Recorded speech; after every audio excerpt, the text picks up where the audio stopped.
Hello students, in previous lectures we have discussed about requirements of cutting tools and cutting tool materials. Today we will discuss about variation in toughness with hot hardness and hardness characteristics of various cutting tools.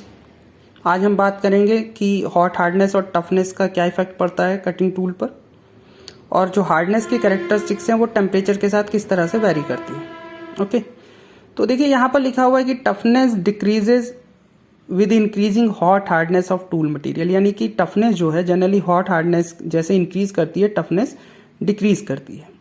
ये देखिए इस axis पर hot hardness है, इस axis पर toughness है।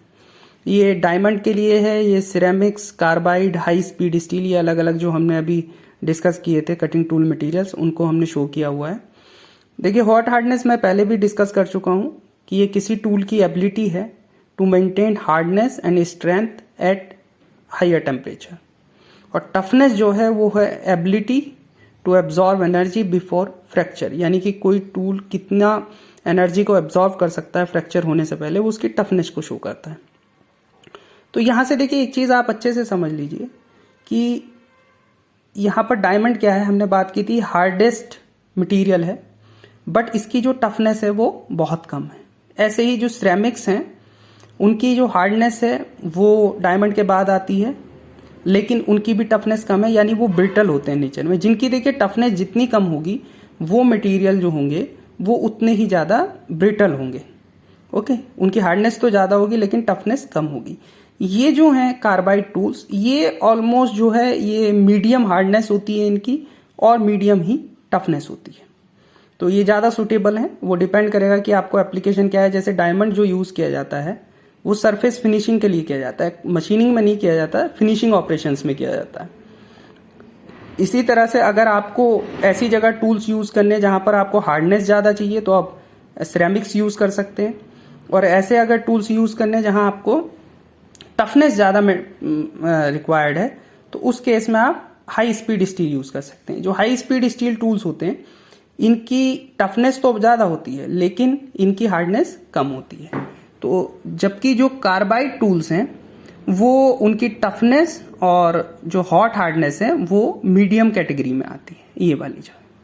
तो ये हॉट हार्डनेस, टफनेस और हॉट हार्डनेस के बीच में एक ग्राफ है जो शो करता है कि हार्डनेस बढ़ने पर टफनेस पे क्या इफेक्ट आएगा या टफनेस बढ़ने पर हॉट हार्डनेस पर क्या इफेक्ट आता है अलग अलग टूल मटेरियल्स के लिए। बहुत इंपॉर्टेंट चार्ट है, इसको आप याद रखिएगा। उसके बाद नेक्स्ट है हार्डनेस कैरेक्टरिस्टिक्स की। जो हार्डनेस होती है टूल मटेरियल की वो टेम्परेचर, किस टेम्परेचर तक वो मेंटेन रहती है। इस एक्सिस पर टेम्परेचर लिखा हुआ है 200, 400, 600, 800 डिग्री सेंटीग्रेड पर, और इस एक्सिस पर हार्डनेस नंबर लिखा हुआ है 20, 30, 40, 50, 60, 70, 80। तो इसमें देखिए जो सबसे शुरू में जो हमारा मटेरियल था टूल का, कार्बन टूल स्टील, तो ये जो होते हैं जनरली इनकी हार्डनेस मीडियम कैटेगरी की होती है और ये ज़्यादा टेम्परेचर तक बियर नहीं करते। इनकी जो हार्डनेस है, जो हॉट हार्डनेस है वो कम होती है।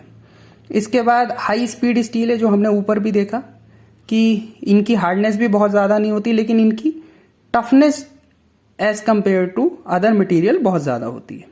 तो ये 600 डिग्री सेंटीग्रेड या अराउंड 500 के अराउंड ये अपनी जो हार्डनेस है वो मेंटेन रखते हैं।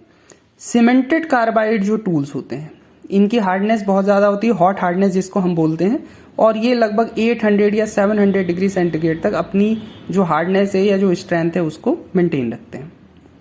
उसके बाद आता है सिरेमिक्स। ये इनकी जो हार्डनेस होती है वो अराउंड अबव 800 और अराउंड 900 डिग्री सेंटीग्रेड तक मेंटेन रहती है।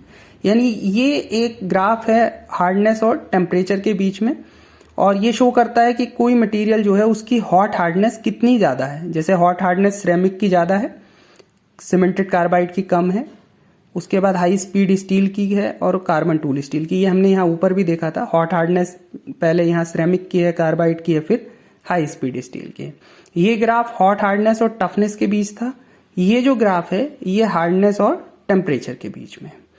ओके, तो इन दो ग्राफ से आपको समझ आ गया होगा कि जो टूल्स होते हैं कटिंग टूल वो डिपेंड करता है कि आप किस एप्लीकेशन के लिए यूज कर रहे हैं, उसके अकॉर्डिंग ही आप उस टूल का चूज़ करोगे उस टूल को। कि आपको लगता है कि अगर आपको ऐसे मटेरियल पे मशीनिंग करनी है जो बहुत ज़्यादा हार्ड है, तो आप ऐसे टूल को यूज़ करोगे जो जिसकी हार्डनेस ज़्यादा है।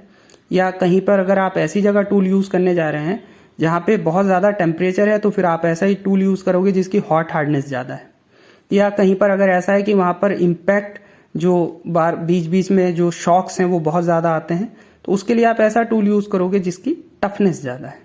तो ये जो एप्लीकेशंस हैं उस पर डिपेंड करता है कि आपको कौन सा मटेरियल का कटिंग टूल यूज़ करना है। Thank you.